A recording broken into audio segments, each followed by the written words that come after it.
Welcome to Followed by Mercy with Austin Gardner. This is where we talk about God's grace and mercy that meets us and follows us even in our lowest moments and lifts us to hope again. No matter what's been broken, His love still heals. So let's move from pain to praise together, because surely goodness and mercy does follow me and pursue me all the days of my life.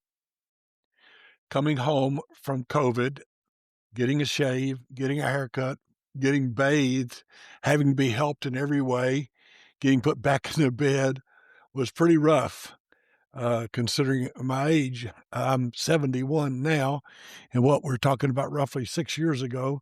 So I was 65 years old. I didn't want to be treated like an invalid, but I had no choice. I'm walking with a walker, using a wheelchair, and trying to learn how to stand up. One of my exercises is just to stand up and sit back down. I had to learn how to stand up without putting my hands down to push myself up. I couldn't lean, I couldn't get out of bed hardly because I couldn't sit up in bed. So I would have to lean, I'd have to roll over as best I could, sling my legs out of the bed, and then I couldn't push myself up. It took a long time to get that part squared away, but I finally got it squared away because I wanted it so bad or badly. I was walking with my walker, and so I would go outside. One of the grandkids or one of my children would walk around the driveway. We have a circular driveway out front, and they would walk around with me and trying to help me make sure I didn't fall down. I had a belt that the person could hold on to because, I could easily fall. Within 3 days, and I just asked my wife to make sure if that's about right, I quit using the walker and I started carrying the walker, and then I quit carrying the walker and I just started walking. And sometimes people walked with me and sometimes they didn't. And I continued trying to walk every day. I am rapidly getting better. I can't explain to you how sweet and kind my friends were to me.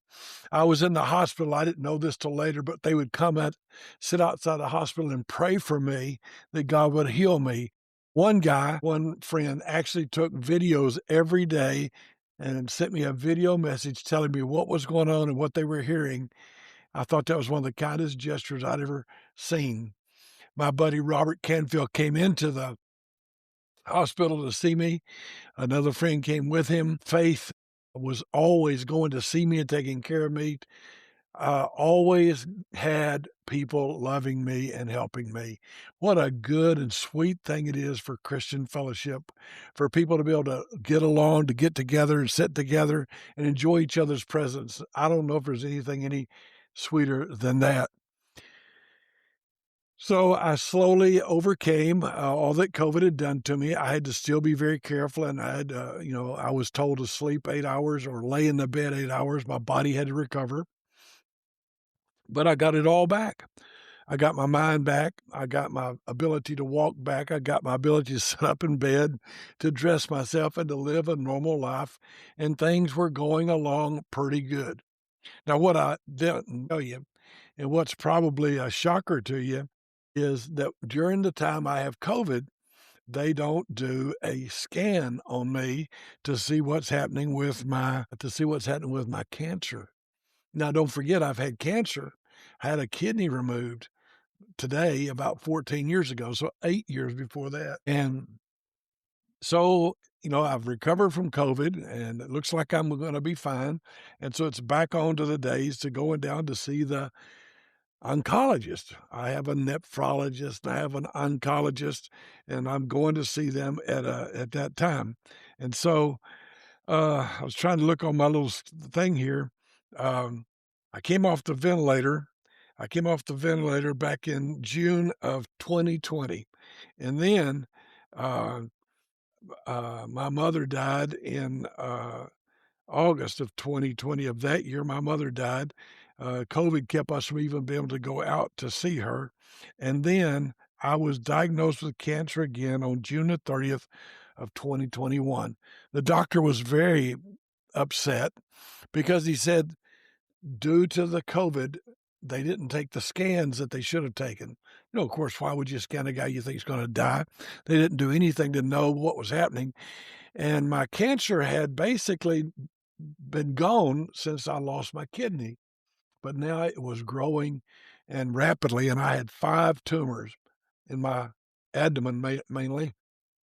It left my kidney and gotten into my abdomen, and they were on my adrenal glands. There's was still one on my kidney, and the largest one was as large as my fist. And so all of a sudden, it is time. I've overcome COVID. My life seems to be getting back to normal when, bam, cancer hits. And I cannot explain to you. It's like you get out of one thing and you're right into another thing. And so all of a sudden I had cancer. And the medicine that the oncologist put me on was Cabometyx and then immunotherapy. So every month I went in to get an infusion, and then I took pills every day. And this was costing, I can't remember all exact, about $60,000 or $70,000 a month. That's being paid for by old people's insurance, but it caused me to have horrible diarrhea. I was up to 15 times a day. At first, it seemed to work pretty good, but as time went on, it began to take a harder and harder position. But my body was doing well. I have to admit that my tumors began to shrink. 2 of them kind of disappeared, and they were getting from the size of my fist on down to a lemon and so on. You keep up with things like that. So God was blessing, but with the blessing came a horrendous side effect. I couldn't even trust myself in my office. I couldn't even trust myself to make it to the bathroom if something happened. I was miserable. It wore me out. It drained me. And of course, I still got cancer growing in me. Now I have diarrhea, dysentery, uncontrollable. I couldn't go out. I couldn't see people. It was really becoming a trying and a hard time in my life. And I'll take you further in that story in another episode. But I want to just say to you that we all go through hard times, and you can't play the victim. I have played the victim. I don't want you to think that I'm saying I've not played the victim, because I have played the victim. I have whined and complained, and I have griped out against God in heaven and my friends. And I've even been ugly to friends, people that loved me, and I wasn't kind to them. I wasn't always kind to my family, because you kind of get me-centered when you get sick and everything's going wrong. Wrong, but you do it. I want to challenge you that the Lord's using all of this in my life, and you're not going to believe this, but He is going to bring me through to the most precious time in my life. I'm going to learn more about Him and His mercy than I ever dreamed possible. I have gone through with cancer, now I have COVID, now cancer's back. I've had some really bad stuff happen that I won't even go into with you here, but I lost a lot of friends. And all of a sudden, I was alone. But in that aloneness, I found out God was all I had. And then when you find that out, you can find out that God is all you need. And so what had been horrible, turns out to be one of the most wonderful things I could ever explain to you. So I'm getting quite upset with my doctor. It seems like he'll not do anything. I got diarrhea, and it's just like, well, we're doing what we can. And they put me on palliative care. It's like, we know you're going to die. We'll just make you comfortable. I really wasn't satisfied with that attitude or response. Not the doctor's fault. I just didn't want to just give up.